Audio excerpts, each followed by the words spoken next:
Hi guys, Isabella Greene here, remote soul healer, awakening coach, mystic and teacher. And today I would like to share with you what I just discovered last night. We know that the hardest thing for human beings to see and be aware of is actually themselves. Everyone speaks about that. How can I see other people's situations but never my own? How can I observe and be able to help other people but can never help myself? Does that sound familiar? I've heard that many times from many people asking me that same question. So what I do is I help people to turn around and see themselves better and know themselves better.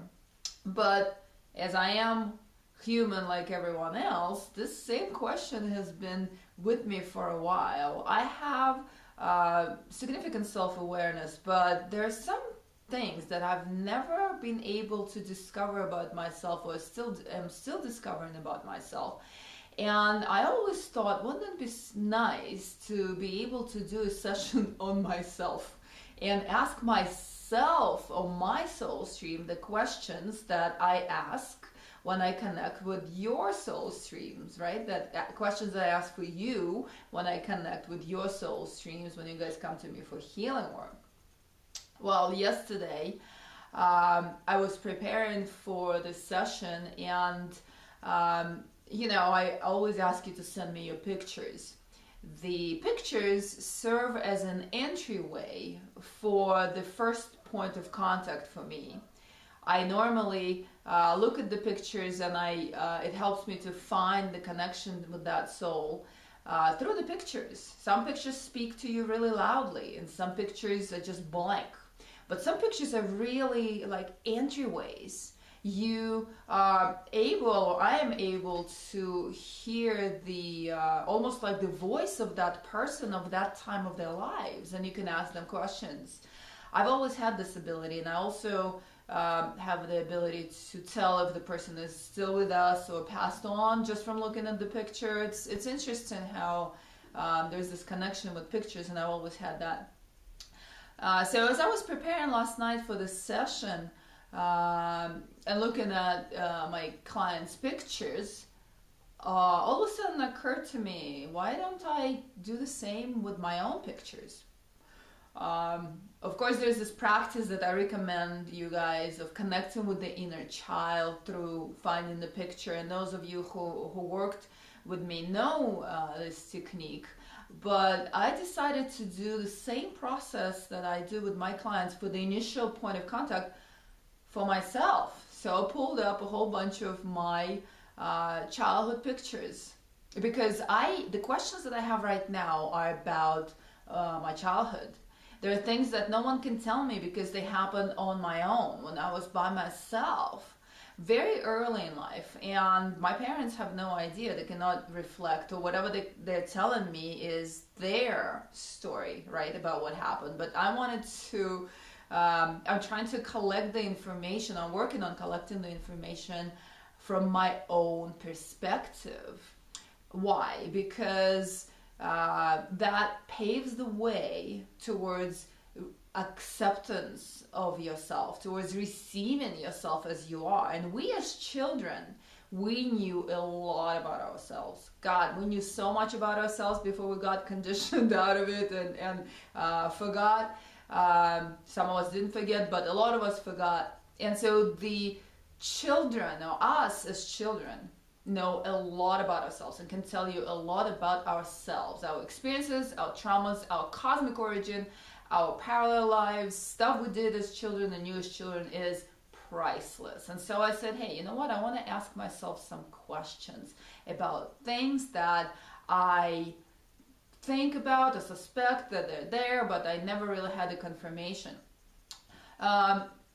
I have that video online on my YouTube channel here, how to connect with multidimensional aspects of self. And so I offer there my way, or kind of like a technique to connect with multidimensional aspects of self. Well, guess what? We can connect to the aspect of ourselves that is the inner child, and it still exists. We're no longer children. Our bodies rejuvenate and completely reset themselves every 7 years. How our journeys influenced us is a whole different story. Some of us had a tremendous, great expansion of the soul. Some of us had replacements of the souls. We're no longer those kids, but the kids that are the inner child in us, they still exist on a different timeline. It's an aspect of self. And so I sat down and I started looking through my own childhood pictures. And same as with my clients, I was amazed, by the way. But same as with my clients, some pictures was just blah, and some pictures spoke to me. And I found this one picture that was just waiting for me to be spoken to. And so I got in the zone and I started connecting with that aspect of myself. And so I was able to be an observer and at the same time the child, and I was able to take notes and listen to what the child had to tell me.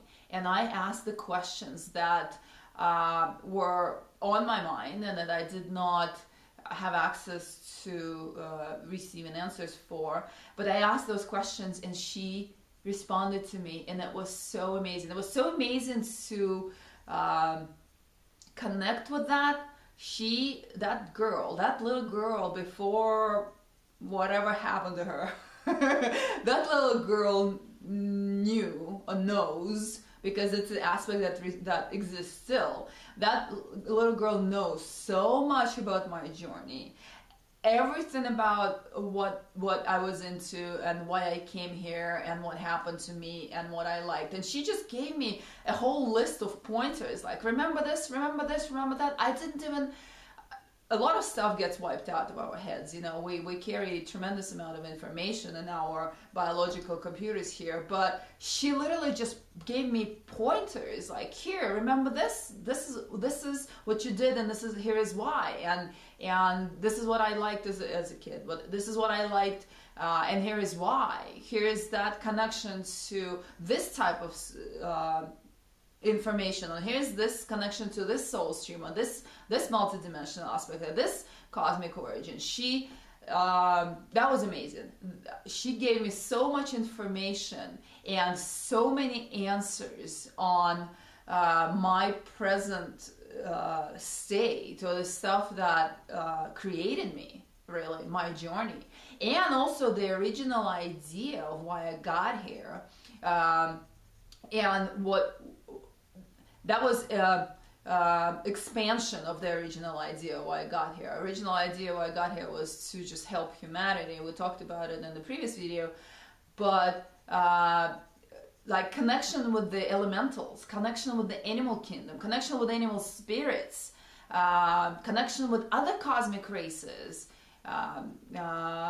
connection with ETs, which all of that was completely wiped out of my head. I mean, I had an idea that I liked specific type of animals, but like, why? She explained so much to me. And so that was I just scratched the surface there, and I'm looking forward to sitting down with that aspect of myself again, and just interviewing that girl from wherever she's at on a different parallel timeline, parallel to where I'm at right now.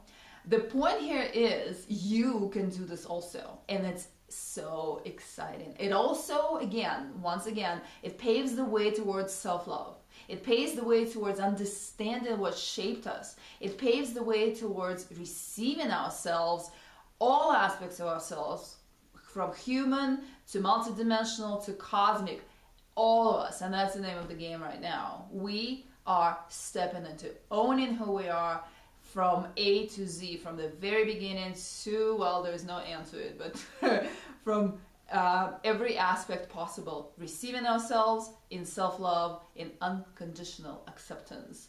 And this is what I wish for all of you to achieve. Lots of love to you today.